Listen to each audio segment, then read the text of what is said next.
Around the Ozarks is now on your FM radio. Listen to Around the Ozarks mornings with Grace Gooley as I spotlight local people, stories, and podcasts, all while playing the country legends of the 90s and the hit makers of the 2000s. It's on the Ozarks' best country, 105.1 The Bull. It's time for Around the Ozarks Sports Scene, brought to you by Colton's Steakhouse, Thompson Sales, and Deadeye Gun and Pawn in Sparta. Here's your host, Scott Puryear.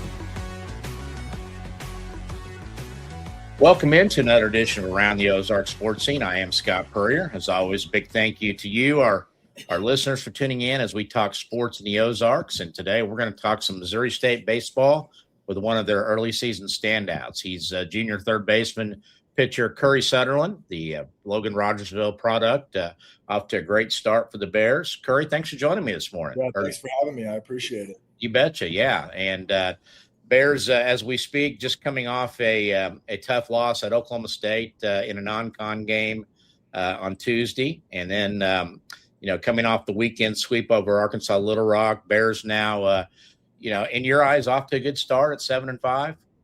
Yeah, I think we're doing well. We're playing some good baseball early. There's a few games we'd for sure like to have back, but, it's early season baseball. A lot of season left. Well, and you in particular are off to a great start at the plate, to hitting .362, which is a team high, 17 hits in 12 games, including a team-leading 4 homers and 14 RBIs. We've talked on the radio quite a bit with Coach Hawkins about this is a team that traditionally is a little slower out of the gates at the plate because of cold weather and getting a later start in some of the southern schools. You just jumped in and started hitting. What feels different for you this year? Yeah, I think you can contribute it easily to, just the work that, the coaches have helped me with and the work that we've put in during the offseason. Developed a nice plan starting in the fall and, developed what I really wanted to get into with my swing. And nothing's changed. I've just stuck with it the entire year. It's really helped me, just stay that course throughout the spring so far. A lot more confident this year than your start the last 2 years? Yeah, a lot more confident. My last 2 years definitely were a little bit more of a slower start. So I think, I've been in a situation where I've had a slow start. And now I've had a pretty solid start. So nothing's going to change for me. Just going to keep doing what's put me in this position. Hopefully it keeps going that way. And, of course, still trying to do the double duty thing. Third baseman, pitcher, don't know when you're going to pitch. You got the start against Oklahoma State, some relief work elsewhere. How tough has that been being prepared both ways? And is it easier now in your third year? It's definitely easier now in my third year. I'm never going to say that it's easy because it's not. It's one of those things that there's so much time that has to be put in. I go through a 3-hour baseball practice and then after the practice is over, I'm trying to get my pitching stuff in. So, it's never the easiest thing, but I don't take it for granted. It's something I really enjoy doing. Was it different getting the start at Oklahoma State, or is that different as opposed to coming in relief? I mean, how far in advance did you know you were going to get that first inning? They told me the night before that I was going to get the first inning. I don't know. It's different than relief pitching. I'm not a person that needs a long starter routine or a long relief routine. So I try to not treat it any different. I get ready about 20 minutes before the game gets going, get ready to get going. So I kind of like to treat the start like it's going to be a relief outing. So not get too long of a beginning going. Did you know going in it was going to be one inning, or what was the plan? I knew that I hadn't thrown in a week or so I knew that I wasn't going to have a ton of pitches, and then I had a long first inning. So I didn't know exactly how many innings it was going to be, but I knew it was going to be more of a shorter outing. Now, you had Tommy John back in high school? I did, yeah. I had Tommy John my junior year of high school. Junior year, yeah. And what are you touching now with your fastball? What kind of range? What can you get up to? Most of the time I'll be around 90, 92. I've been up to some 3s and 4s, sometimes a 5, but it's typically around a 90, 92 area. And so do you enjoy one side more or the other? I mean, the playing the field at third base, pitching, or is it kind of just, hey, whatever you need me to do at this moment? Yeah, so I tell people that there's no better feeling on the baseball field than when you really get one in the batter's box. So I like hitting more. That doesn't mean I don't enjoy pitching, but it's impossible to beat that feeling of just hammering a ball in the batter's box. Well, 2 hits down in Oklahoma State to push that average up even higher, and the usual for Curry Sutherland now, 2 hit by pitches. You may be leading American hit by pitches over your career so far. I looked it up. Hit by pitch 5 times as a freshman, a team high 11 times last year, and already 4 times through 12 games this year. What's going on here with the HBPs? Yeah, it's funny, but, we just really preach here at Missouri State like anchor. It's an easy way to get on base, easy way to get innings going, rallies going. So it's one of those things that if I got to wear one for the team, that's what I'll do. It's the best thing for us. Well, and I think, was it the second one hit the hand area? That's a little touchy, in that area. That one's no fun. We're all good, but that one didn't feel too good for sure. What's the worst place to get hit by a pitch? I can name one probably in my mind, but you're never going to get hit there. But what are the other body parts that it's like I don't really want to get hit there? So I now wear an elbow guard because I've been hit in the front elbow, and that is by far the worst place ever to get hit. So is that the funny bone that they talk about? Kind of. Yeah, that one's no fun. That one's no fun at all. What about legs? Legs okay? Legs are no good. I've been hitting the knee a few times. The knee's not fun either, but the elbow is by far the worst. Well, and like you said, it hurts that on base percentage too. So the thing that helps that is a good thing for the Bears. Yeah. When Joey was on with us on radio last week, we were talking about your fast start, and I know there were signs coming in the summer. Talk about your summer of development last summer, and then what you carried into the fall to just continue to build that confidence. Where did you play last summer? I played in the Coastal Plains League for the Peninsula Pilots.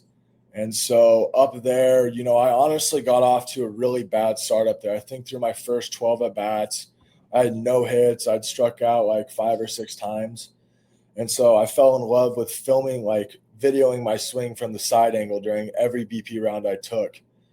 And that's when I noticed that my hands were rising in my swing. I wasn't staying on my backside very well.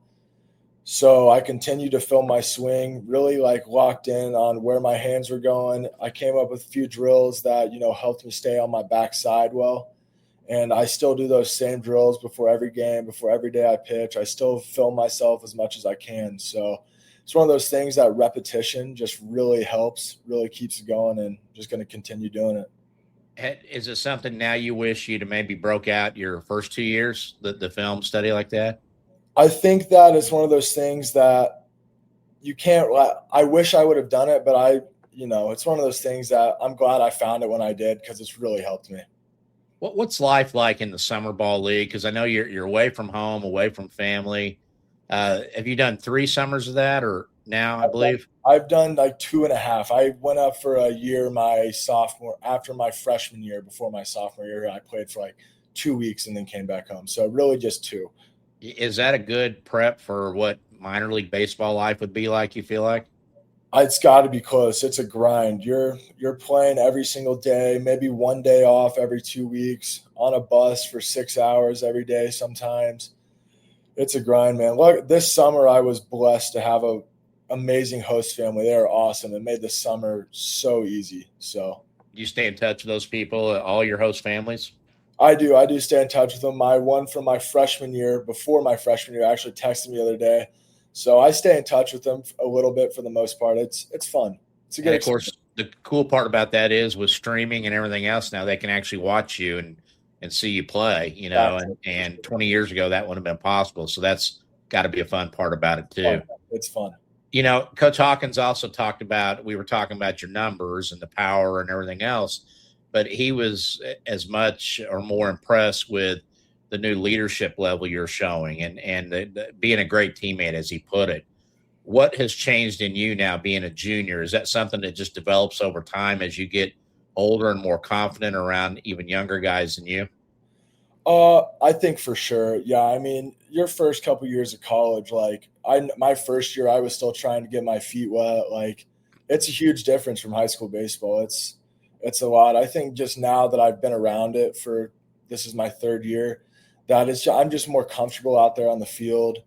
I'm close. This is probably the closest team that I've been on, where the chemistry is unbelievable. So it's just it's just one of those things that I know my teammates really well. They know me, and we're able to kind of, push each other in ways that, I haven't seen in the past.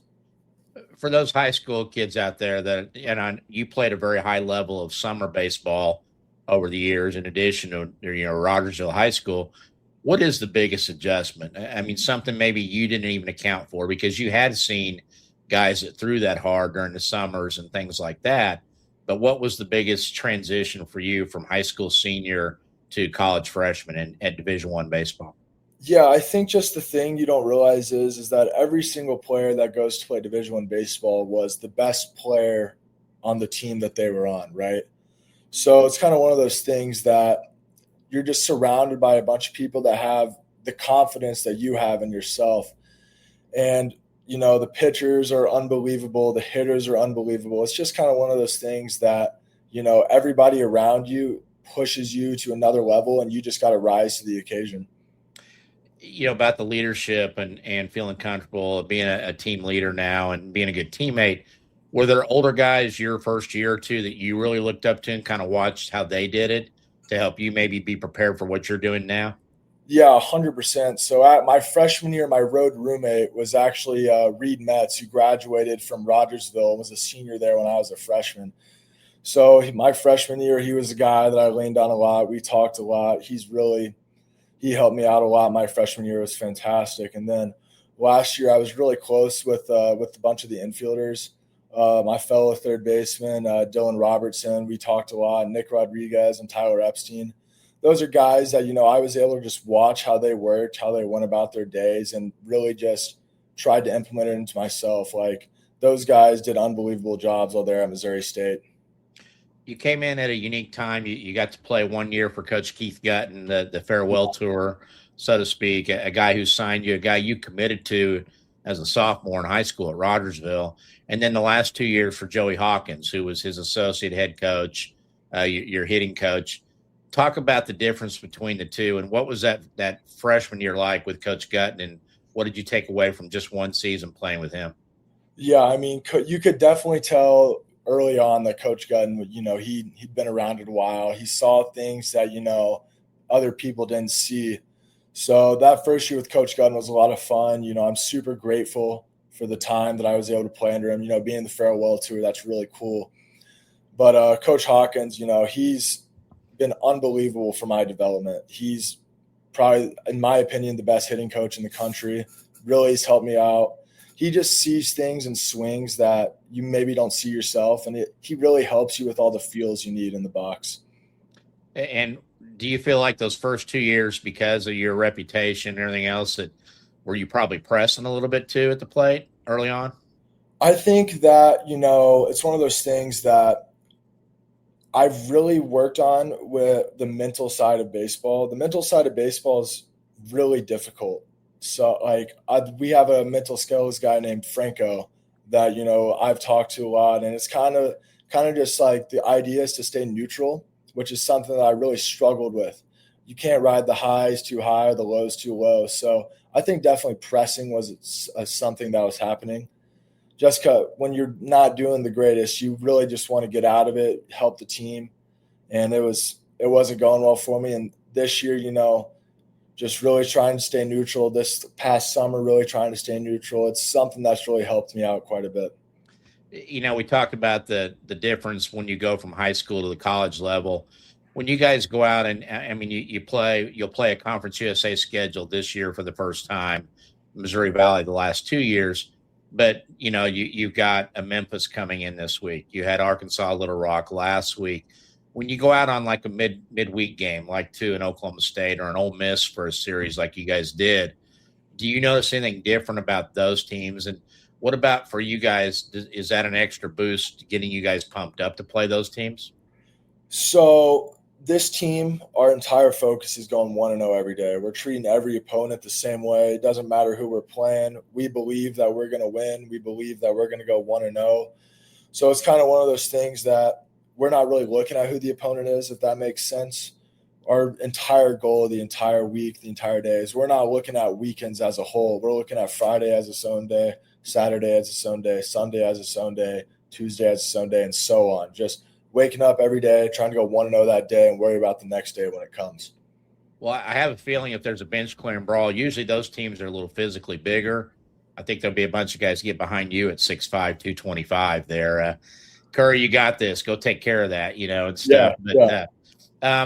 That's one of the bizarre things is, your little brother Jack is a sophomore at Rogersville, a great baseball prospect in his own right. He's about 6 foot, maybe 6'1", probably $150, maybe. Yeah. Where did 6'5", 225 come from in this family? I honestly have no idea. I got one uncle that's about 6'3", 2 cousins that are 6'5", and then me. So I don't really know where it came from, but I'm grateful for it for sure. You're happy, aren't you? I'm happy with it. If you were 6'5", 225 as a high school freshman, would you be tied in at Ole Miss right now? No chance. Football for me. I like baseball. You like baseball? Did you ever play football? I did 1 year in 7th grade. It wasn't for me. Really? I didn't enjoy the practices. They weren't for me. So good basketball player though throughout, and especially at Rogersville. And kind of talk about your evolution into a baseball player pretty much full time. When did that start hitting you that, hey, I can be pretty good at this game? I know that, full confidentiality, you played with my son's team back with the Twisters, and we started them back when they were 8 or 9 years old. And, I couldn't coach, but I was a pretty good recruiter. I found the guys to put together there, but that was kind of the initial stages, I would guess. But one of the advantages of that team was having Mark Stratton around as a grandpa for coaching. Sure. And how much did that help you think in your early development, having guys like Mark Stratton and Scott Geitz and guys that had been at that higher level to help you kind of get along that path?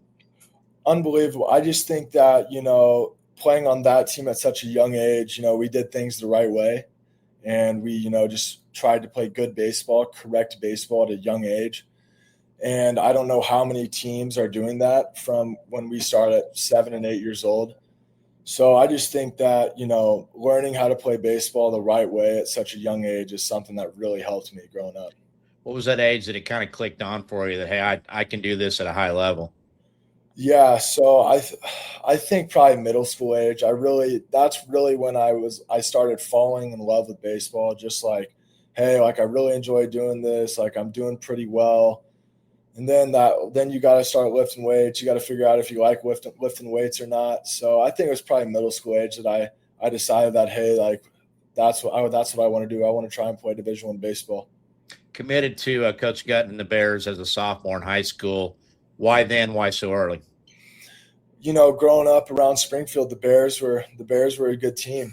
I really enjoyed. I remember going to the ballpark and watching Coach Hawk play. I remember Tate Matheny. There were just so many good players. I grew up watching. It was great. So the second that Missouri State offered, I think it was about 2 days later that I committed. Like that was just a place I knew I wanted to go play baseball at. And did some others come in during the last couple of years, or at least try to see if there was an interest? Baseball is a funny thing. Once you commit, you don't really hear from anybody else. So, the recruiting process was a stressful time. I was really that's another reason the second Missouri State offered, I was like, yep, let's go there. That place feels right. I want to go there. So nobody really came in at the end. So it was good. It was always Missouri State. I know your family. Well, first, before we get to that, was there any fear factor with Coach Gutton that freshman year actually playing for him at that time? I've heard that Coach Gutton in his younger years was a lot more. He was a lot more fiery. I think I got him in the fun Coach Gutton years. You got the kinder, gentler on his way out, Coach Gutton. Yes, I did. I think so.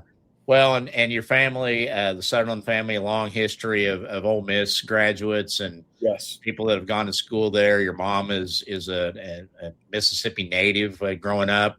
You guys played down at Ole Miss here a couple weeks ago. In each ball game of the three, didn't pull out any wins. But what was that weekend like for you, being an Ole Miss fan and in your lifetime with other sports, going there and playing a baseball series? What did that mean to you?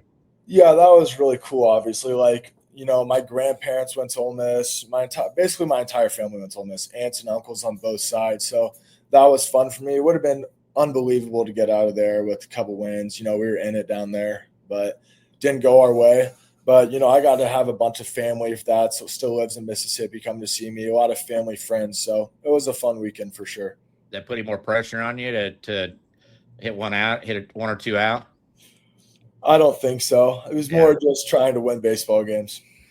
Well, with this new venture into Conference USA, is that kind of fun getting to see some new opponents down the road in what appears to be a better league for you guys? Oh, 100%. It's one of those things that we get to see a whole new face of opponents. So it's going to be exciting for sure. What are the goals still for Curry Sutherland in terms of the future? I mean, is pro baseball something on your radar that you want to try to make happen? Pro baseball is always the goal, but right now, just focused on what's in front of me, helping Missouri State win baseball games. I'd like to go play in a regional. That's the goal always, regional and past that. So I think that right now my main focus is on how can I help Missouri State win games? How can I help my teammates win games? And we'll see what happens after that. Professionally, are you a hitter or a pitcher or third baseman? I would hope to be a hitter, but if anybody wants me to be a pitcher, I'm not going to. Hey, it's up to them. I'm not going to say no. Opportunity. Yeah. Yeah. We talked about Jack, your sophomore brother, that team's having a phenomenal basketball run. Are you caught up in that? Are you a big fan of Coach Schaefer and the Wildcats? Oh, I'm a huge fan. I try to text my brother after every game. Before our season started, I was going to as many as I can. I can't go to as many anymore, obviously, but I try to check in on him as much as I can.